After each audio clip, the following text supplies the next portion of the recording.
Paano kumuha ng business permit? Bale po, yung mga hiningi po sa akin nung business consultant ko, siya po kasi nag-aayos nun, ay kailangan meron po kayong occupancy permit, photocopy lang naman po, then fire extinguisher, yung resibo po nun, then picture, pati din yung tax declaration, yung dapat bayad kayo ngayon 2025. Picture nyo po na 1 by 1, then kailangan nyo rin po medical.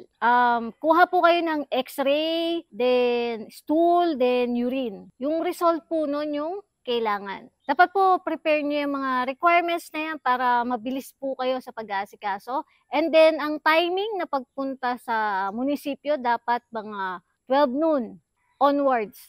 Diyan kasi konti na yung mga tao. Kaya mas madali proseso po yung mga papel nyo. Kung magkano naman yung amount, yung sa akin kasi rental business. So umabot yung binayad ko lahat-lahat mga 50K, ganun po.